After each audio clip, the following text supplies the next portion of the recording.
Hey guys, today we're checking out an iconic vintage Vegas strip club. If you guys have been to downtown Las Vegas, I'm sure you have seen their iconic sign that says strippers. Well, right next door is Talk of the Town, which is a strip club that has been here since 1992. They're currently remodeling, so we can get a glimpse of what clubs used to look like back in the day before these attractions are gone. Hi, my name is Evan. This is Talk of the Town, the iconic strip club on the Las Vegas Strip. The only fully nude 18 plus strip club on the Las Vegas Strip. So I see you guys have a little store here. It's an adult emporium shop, which means it's all adult related content. We actually had a month or two back, we had a guy steal about $5,000 worth of stuff. So it is looking a little grim right now. Yeah, and that's a whole nother story, but you can see, well, actually you're not allowed to see this on YouTube, yeah. So you can imagine what it looks like. There's dancer clothes, there's other adult toys. Your guys' sign is iconic. I know everyone knows where you are, but I don't think they realize what's actually happening here. So I'm excited to show my audience what you guys have to offer and what the club looks like. Yeah, I mean, for everyone I talk to, they think it's closed. And it hasn't been closed. It only closed a little bit during COVID, but it's been open every single week since 1992. But because of how disheveled the outside looks and how messed up it looks, I mean, people just think we're closed. So, and the word around town, the talk of the town is that we're closed. So yeah. We're trying to let people know that we're doing a renovation. It's gonna be a whole overhaul on the whole place. I mean, when you drive down the street in a couple months from now, it's gonna look like a whole new place. So we're doing a little before video, and then hopefully in a couple months we'll a little after video, show everybody. Yeah. This is the old VIP rooms. Very dark back here, but we closed this off because this brought in the wrong crowd. Right now we just use this storage, but yeah, I was bringing the wrong people, the wrong crowd. Why do you think it was bringing the wrong crowd? Well, now I mean, so it's a video arcade, which means you get to watch adult content, and nowadays everyone can just watch that on their phone. And the people that can't watch it on their phone are typically homeless people, and that's who would come in here.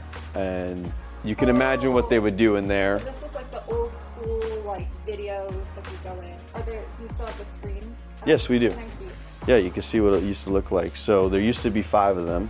Here's what they used to look like. There used to be a screen, and then you used to be able to choose what movies you wanted to watch, and you put dollar bills in. And funny. Back in the day, this whole video arcade could make, I think like $1,300 a week to $3,000 a week. And nowadays, I think right before we closed it, in 1 month, it maybe made like $100, $200 at most in the whole month, so. When did you guys close it? We closed it when I became owner a couple months ago, is when I came in here and I determined that our electricity costs probably were more to run the server and to run all the rooms and the lighting. We were probably breaking even at that point. That makes sense that that's who would be coming in, because like you said, everyone else can just access it on the phone or wherever. But if they don't have that option, this was really like the only option. It's the only option you have, yeah. Like they were still coming. Exactly. That's crazy. And we still have a bunch of DVDs here. Obviously, I think you could show this because you can't actually see what's here, but there's a lot of DVDs here, old classics, but we barely sell those. Right now, this is our only source of food. So if you're hungry, you only got a vending machine. But when we do the remodel, that'll completely change. What are you gonna do as far as food after the remodel? We're gonna actually have a full list menu. We're gonna have burgers, fries, kind of like a In-N-Out almost, and then possibly expand on that. This club is fully nude, so you don't serve alcohol, yeah. Right? And so that means it's 18 plus? 18 plus, we don't have any alcohol. We just sell sodas, but when we do the remodel, we're looking to convert over to 21 plus and actually have alcohol. Wow. Because we get a lot of people that come in and they actually just turn around and walk out. We get more people coming in that want alcohol than people not wanting alcohol, if that makes sense. So since, I don't know how it is in Vegas, but I know like in Texas, there are clubs that don't serve alcohol. It's kind of like bring your own bottle and then there's a fee. Do you do that here, or is that not allowed in Vegas? That's not allowed in Vegas. In Vegas, there's no alcohol on premise. No alcohol even in the parking lot. In the whole lot, no alcohol. If there's ever alcohol on the lot and we get caught, we get shut down.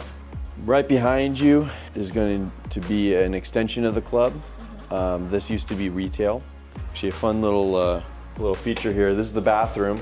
Doing a full remodel in the bathroom.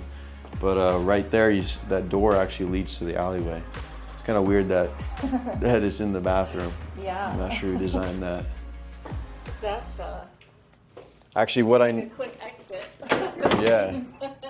What I know about the history of the building is it used to be a car mechanic shop, and they actually converted it into a strip club.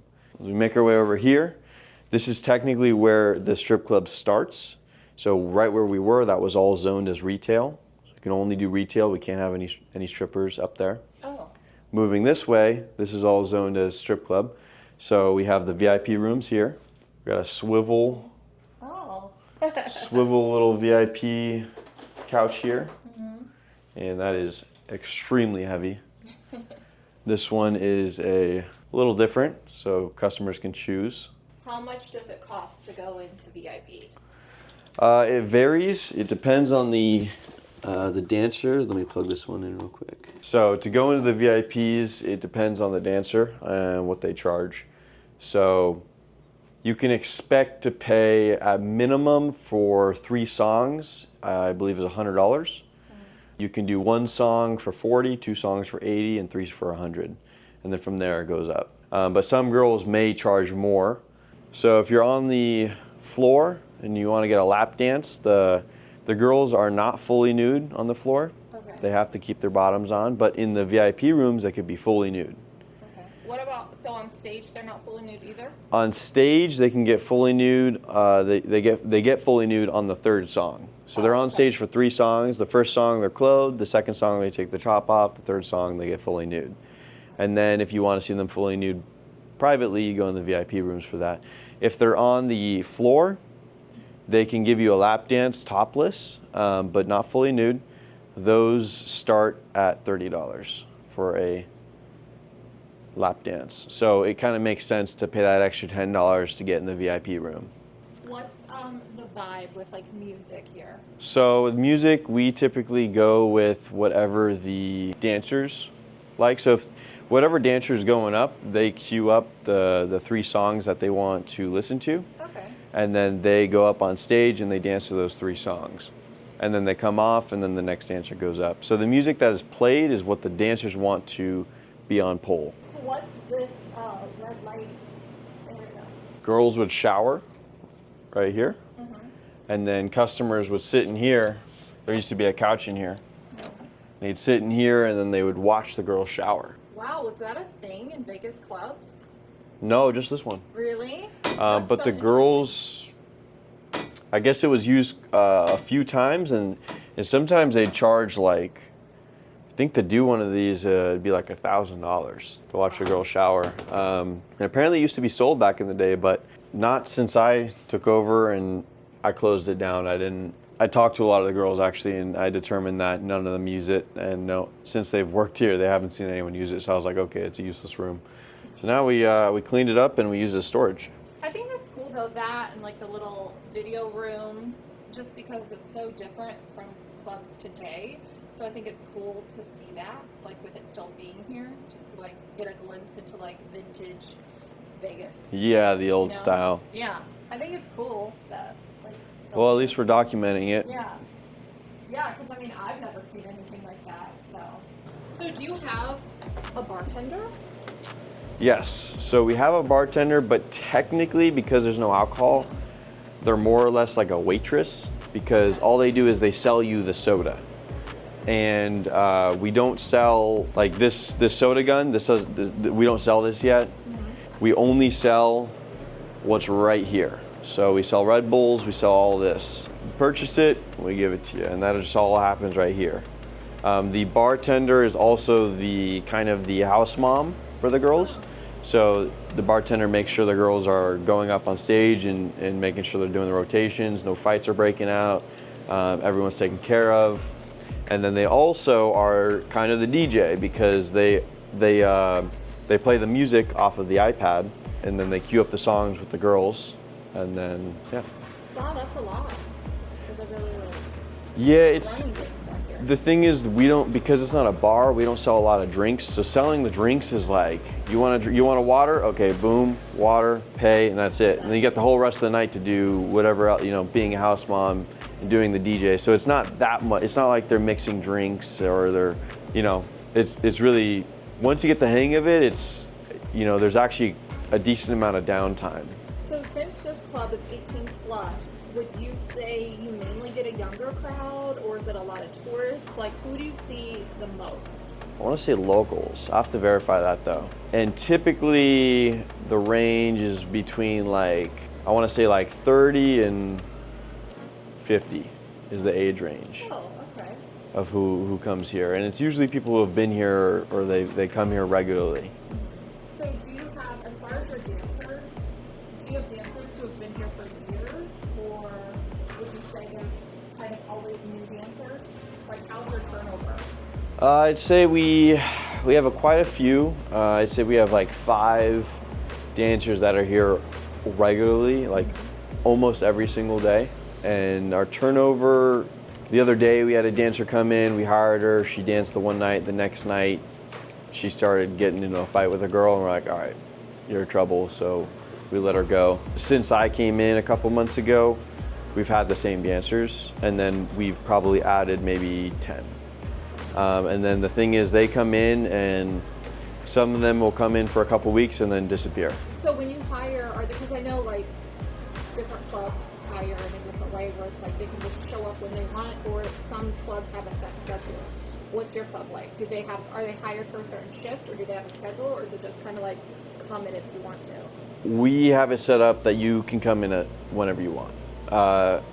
Right now, at least. When we do the remodel, we expect a lot more foot traffic, and we're gonna be expecting more from the girls, and so we're gonna get to a point where we will have we will need schedules.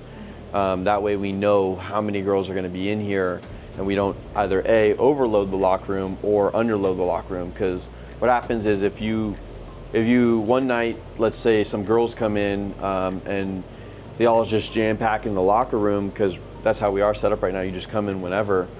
They could come in and they'll see there could be 15 girls back there, and in such a small club like this, 15 is too many. Our sweet spot is around 8 to 13. So when you got 15, possibly even 20 girls, they come in and they're like, oh, okay, this place is jam-packed, and then they leave and they actually never come back because they expect it to always be jam-packed. We open up and we have 15 girls in here, as we're opening up, and then sometimes we open up and we have literally no girls in here for the first hour, because they think that there's all these other girls here, but they don't know. So you're open Thursday through Sunday? Right now, yes. Okay. And then what, you open at 7? We open at 7 and we close about 3. When would you say you're the busiest? Definitely. So on Thursdays, definitely around midnight. Fridays, it picks up around 11. Saturdays, it could be busy from it could start getting busy at 9. And we're definitely the most busy at around midnight. You no longer can open up a strip club on the strip. It's illegal. Oh. So we have I didn't know that. Yeah, that's why. We have a grandfather license. So the only other strip club on the strip is Peppermint Hippo. Yeah. Right across the street. Because I was actually leaving Peppermint Hippo that day, last week, when I was like, oh wait, and I was like, are they open? Yeah. So yeah, I'm like, that's crazy. Well, so they're the only 21 plus on the strip, and we're the only 18 plus on the strip. Is it true that if you guys aren't busy, they don't have to pay a house fee? That is true. I'm all about, I feel like a lot of times entertainers or women in this industry, the whole industry, it's not really fair a lot of times, but it's kind of well, what can we do? And when I heard that, I was like, wow, that's amazing. That's unheard of, and I'm just like, that's awesome. So Yeah. What determines that? Well, I came in here, and I've never been in the industry, but I just know from working at McDonald's and working all my jobs in the past that I'm I come in here and I'm okay, these girls are paying fees, except there's no guys coming in because the club was just so bad. I was it's not fair that they got to pay these fees. And I was new rule, because it's The job as the owner is to get the customers in, and the job of the girls is to make the customer start spending money. That's how, what's the word? It's kind of like a relationship between both parties. Like if either fails, the club gets shut down. So it's my job to get the customers in, and that's what I'm working on right now. And so far, it seems to be going pretty good, and we're slowly growing. So if they come here before we open, if they're waiting outside when the doors are open, no house fee the entire night. You could leave early, you could stay the entire night, no house fee. If you come within the first hour, it's $15. If you come in the second hour, it's $30. And the third hour is $45. And then it caps at $45. That can be refunded, a full refund or a partial refund, depending on how the night goes. What would you say is like, and if you don't want to say this, it's fine, but what would you say is like an average night for a dancer? Because, how much they can make? Yeah, like I'm interested in like how different it is from a small club that doesn't serve alcohol to like one of the bigger clubs where it's like they could have hundreds of girls. Like it's very different. So like if a dancer works here, what would you say is her average night, or what's like the best night that a dancer ever had here? There have been a couple nights with a couple dancers where they can walk away with over $1,000 here at this club because there's a customer that comes in and spends a lot of money. But I do know that an average night, the low amount that a girl can make is usually about $100. Okay. But I would say on average, if the girls, we have one girl that she sits up front and she's here like right as we open, and she's here the entire night and she sells, like she kills it. And she, on average through the entire week, she could walk away around 300 every single night, and it only goes up from there. But then there's girls that literally sit in the locker room the entire time, and maybe they are on TikTok trolling, so it varies. But I say on average right now, maybe like $300. So since the customers are 18 plus, does that mean your dancers can be 18, or do they have to be 21? They could be 18. Okay. Do you get a lot of like baby strippers, like first time, never danced before? We actually are kind of known as the club that you start at. We're known as the club you start at, and then once you start learning and get the ropes, then you actually move on to the bigger clubs where you make more money. Because I know you can go to Peppermint Hippo and make $5K in one night as a dancer at Peppermint Hippo. Here, it's a lot more relaxed and laid back. How much is the cover charge to come here? So right now, if you're a local, it's $20. If you're out of state, it's $30. Yeah, so the girls have been decorating it here and there, but all the rules are posted on the walls. So the club's not open right now. They open in a few hours, but I'm gonna leave some of my stickers in the dressing room for the girls. Perfect.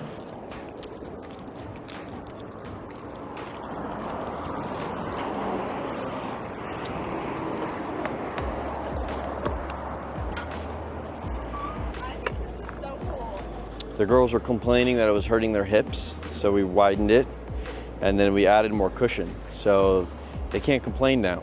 And it's glittery. It is glittery, yeah. That's so cool.